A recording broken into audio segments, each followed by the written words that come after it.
अखेर देवीसिंगला लालीने पुन्हा एकदा बनवलं उल्लू. ते कसं, चला तर बघूया. लालीने सांगितल्याप्रमाणे देवीसिंग डोंगरावर जातो आणि दगड बाजूला करतो आणि त्याखालून एक गाठोडं काढतो.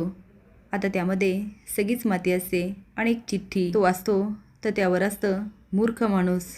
आता देवीसिंगला खूप राग येतो की लालीने आपल्याला मूर्ख बनवलं. आता तो ठरवतो, लाली मी तुला मारणार नाही, आता तुला धडा शिकवणार. तो आता तळघरात जातो ते जोकर बनून. लाली त्याच्याकडे बघते आणि बघतच राहते. देवीसिंग म्हणतो, लालीजींच्या सेवेत गोपाळ हजर. तुम्ही माझा जोकर करून ठेवला ना. आता बघा मी माझे खेळ कसा खेळतो. तिचे गाल ओढत म्हणतो, स्माईल. आणि एकदम मोठ्याने हसायला लागतो. पण त्याला आवाज येतो ते लालीच्या पण हसण्याचा. ती पण खदाखद हसायला लागते आणि आता देवीसिंगच्या चेहऱ्यावरचे रंगच उडतात. लाली म्हणते, नाही सापडले पैसे. काय सापडलं? मूर्ख माणूस. तुम्ही आहातच मूर्ख. का प्रयत्न करताय? अहो एवढ्यात तर कळायला पाहिजे होतं. लाली काय चीज आहे. देवीसिंग म्हणतो, आणि तिचा गळा दाबतो. लाली म्हणते, मी तुम्हाला चांगलंच ओळखून आहे. पैसे मिळाल्याशिवाय तुम्ही काय मला मारणार नाही. आणि मला जगायचं असेल तर पैसा कुठं हे तुम्हाला कळता कामा नये. देवीसिंग म्हणतो, हा तुझा गैरसमज आहे. मी तुला कधी मारून टाकू शकतो. लाली म्हणते, आणि ते जामकरचा काय? तो तुम्हाला सोडणार आहे? इकडे मात्र आप्पांची चांगली सटकलेली असते आणि ते लालीच्या वडिलांना कोसत असतात.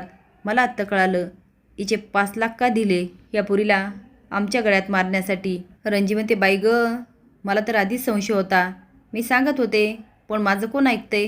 आप्पा म्हणतात, गोपाळ चिठ्ठी सापडली नसती ना, हे समोर आलंच नसतं.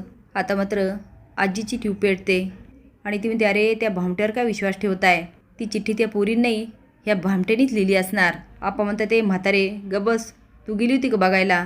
आजी म्हणते, वय तर ती जेव्हा लिहित होती तेव्हा होता तू तिथं. अरे अजून या म्हातारीचं ऐका. त्या भामट्याला घराबाहेर पाठवा, नाहीतर तो एकेकाचे मुडदे पाडील. बघा त्या पोरीचा कुठं मुडदा पाडून टाकला की काय. इकडे जामकर तर्क लावतात, हा गोपाळ नावाचा टेलर नक्कीच खोटं बोलतोय.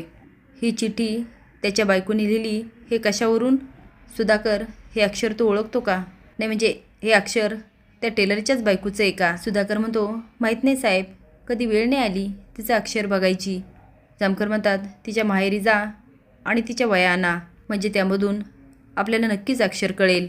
आता जामकरने तर चांगलाच तर्क लावला. आता बघूया. देवीसिंग सापडला जातो की लाली देवीसिंगच्या ताब्यातून सुटते. असेच नवीन अपडेट जाण्यासाठी लाईक आणि सबस्क्राईब करा. धन्यवाद.